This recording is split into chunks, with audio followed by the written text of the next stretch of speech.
जय श्री राम, जय श्री हनुमान। हम सभी ने भगवान राम के चरित्र को रामायण द्वारा जाना है, पर आज के इस वीडियो में मैं आपको गोस्वामी तुलसीदास जी के जीवन की बारे में संक्षिप्त परिचय दूंगी। प्रयाग के पास बांदा जिले में राजापुर नामक एक ग्राम है। वहाँ आत्माराम दुबे नामक एक प्रतिष्ठित सरयू पारीण ब्राह्मण रहते थे। उनकी धर्मपत्नी का नाम हुलसी था।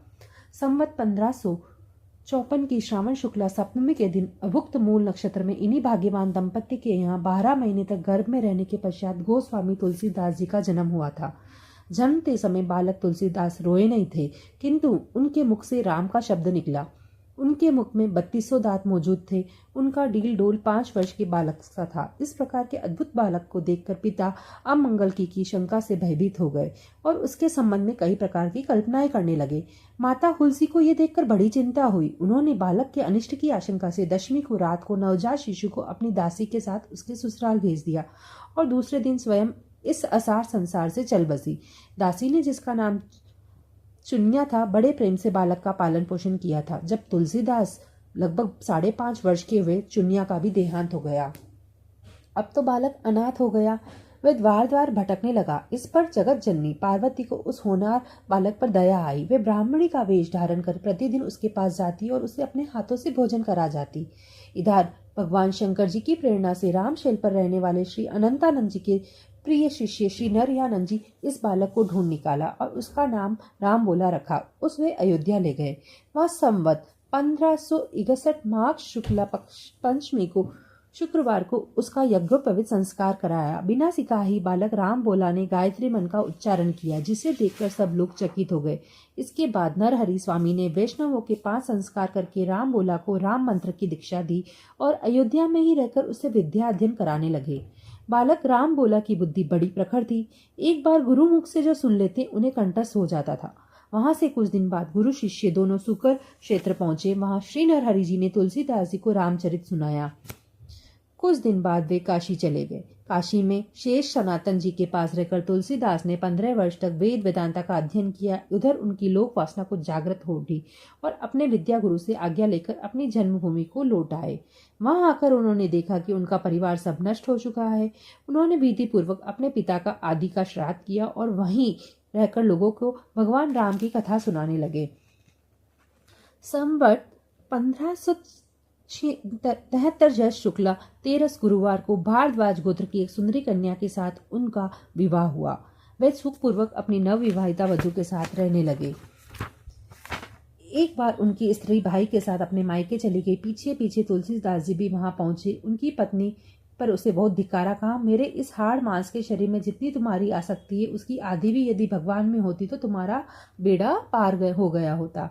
तुलसीदास जी को ये शब्द लग गए। वे क्षण भी नहीं रुके, तुरंत वहां से चल दिए। वहां से चलकर तुलसीदास जी प्रयाग आए। वहां उन्होंने गृहस्थ वेश का परित्याग कर साधु वेश ग्रहण किया। फिर तीर्थाटन करते हुए काशी पहुंचे।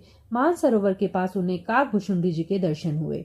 काशी में तुलसीदास जी राम कथा कहने लगे। वहां उन्हें एक दिन प्रेत मिला, जिसने उन्हें हनुमान जी का पता बतलाया। हनुमान जी से मिलकर तुलसीदास जी ने उनसे श्री रघुराज जी का दर्शन कराने की प्रार्थना की। हनुमान जी ने कहा कि तुम्हें चित्रकूट में रघुनाथ जी के दर्शन होंगे। इस पर तुलसीदास जी चित्रकूट की ओर चल पड़े। चित्रकूट पहुंचकर राम घाट पर उन्होंने अपना आसन जमाया। एक दिन वह प्रदक्षिणा करने निकले थे। मार्ग में उन्हें श्री राम के दर्शन हुए। उन्होंने देखा कि 2 बड़े ही सुंदर राजकुमार घोड़ों पर सवार होकर धनुष बांध लिए जा रहे हैं। तुलसीदास जी उन्हें देखकर मुग्ध हो गए, परंतु उन्हें पहचान न सके। पीछे से हनुमान जी ने आकर उन्होंने सारा भेद बताया तो वे पश्चाताप करने लगे। हनुमान जी ने उन्होंने सांत्वना दी और कहा, प्रातःकाल फिर दर्शन होंगे। फिर अमावस्या बुधवार के दिन उनके सामने भगवान श्री राम पुनः प्रकट हुए। उन्होंने बालक रूप में तुलसीदास जी से कहा, बाबा हमें चंदन दो। हनुमान जी ने सोचा वे इस बार भी धोखा न खा जाए, इसलिए उन्होंने तोते का रूप धारण करके ये दुआ खा। चित्रकूट के घाट पर भई संतन की भीड़, तुलसीदास चंदन घिसे तिलक देत रघुबीर। तुलसीदास जी उस अद्भुत छवि को निखार कर शरीर की सुधि भूल गए। भगवान ने अपने हाथ से चंदन लेकर अपने तथा तुलसीदास जी के मस्तक पर लगाया और अंतर्धान हो गए और हनुमान जी की आज्ञा से वे अयोध्या की ओर चल पड़े। उन दिनों प्रयाग में माघ मेला था। वहां कुछ दिन ठहरे। पर्व के 6 दिन बाद एक वट वृक्ष के नीचे उन्होंने भरद्वाज और याज्ञवल्क्य के मुनि के दर्शन हुए। वहां उस समय वही कथा हो रही थी और उन्होंने सुकर क्षेत्र में अपने गुरु से सुनी। वहां से यहाँ काशी चल आए और वहां प्रहलाद घाट पर एक ब्राह्मण घर ब्राह्मण के घर निवास किया। वहां उनके अंदर कवित्व शक्ति का स्फुरण हुआ और वे संस्कृत में पद्य रचना करने लगे। परंतु दिन में वे जितने पद्य रचते, रात्रि में वे सब विलुप्त हो जाते। ये घटना रोज घटती। 8वें दिन तुलसीदास जी को स्वप्न हुआ। भगवान शंकर जी ने उन्हें आदेश दिया कि तुम अपनी भाषा में काव्य रचना करो। तुलसीदास जी की नींद उजड़ गई। वे उठकर बैठ गए। उसी समय भगवान शिव और पार्वती उनके सामने प्रकट हुए। तुलसीदास जी ने उन्हें साष्टांग प्रणाम किया। शिव जी ने कहा, तुम अयोध्या में जाकर रहो और हिंदी में काव्य रचना करो। मेरे आशीर्वाद से तुम्हारी कविता सामवेद के समान फलवती होगी। इतना कहकर श्री गौरी शंकर अंतर्धान हो गए। तुलसीदास जी उनकी आज्ञा शिरोधार्य कर काशी से अयोध्या चले आए। संवत 1631 का प्रारंभ हुआ। उस साल रामनवमी के दिन प्राय वैसा ही योग था जैसा त्रेता युग में राम जन्म के दिन था। उस दिन प्रातःकाल श्री तुलसीदास जी ने रामचरितमानस की रचना प्रारंभ करी।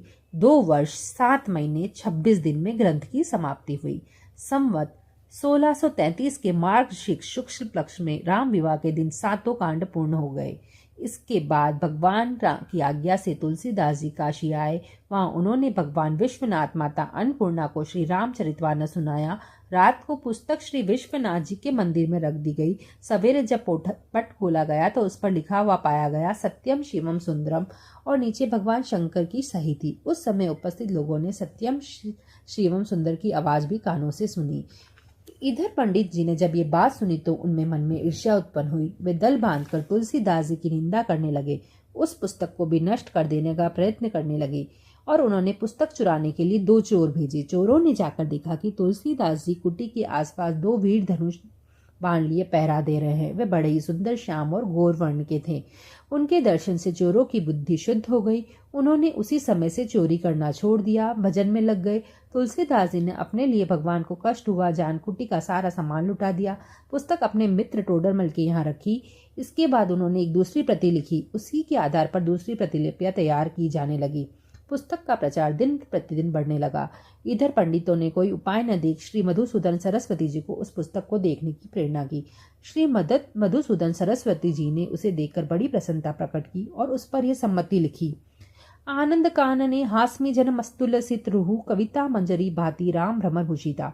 इस काशी रूपी आनंद वन में तुलसीदास चलता फिरता तुलसी का पौधा है। उसकी कविता रूपी मंजरी बड़ी ही सुंदर है, जिस पर श्री राम रूपी भंवरा सदा मंडराया करता है। पंडितों को इस पर भी संतोष नहीं हुआ। तब पुस्तक की परीक्षा का एक उपाय और सोचा गया। भगवान विश्वनाथ के सामने सबसे ऊपर वेद, उसके नीचे शास्त्र, शास्त्रों के नीचे पुराण और सबके नीचे रामचरितमानस रख दिया गया। मंदिर बंद कर दिया गया। प्रातःकाल जब मंदिर खोला गया तो लोगों ने देखा कि रामचरितमानस वेदों के ऊपर रखा हुआ है। अब तो पंडित लोग बड़े लज्जित हुए। उन्होंने तुलसीदास जी से क्षमा मांगी और भक्ति से उनका चरणोदक लिया। तुलसीदास जी अब असिक घाट पर रहने लगे। रात को एक दिन कलियुग मूर्त रूप धारण करके उनके पास आया और उन्हें ताश देने लगा तो गोस्वामी जी ने हनुमान जी का ध्यान किया। हनुमान जी ने उन्हें विनय के पद के रचने को कहा। इस पर गोस्वामी जी ने विनय पत्रिका लिखी और भगवान के चरणों में समर्पित कर दी। श्री राम ने उस पर अपने हस्ताक्षर कर दिए और तुलसीदास जी को निर्भय कर दिया।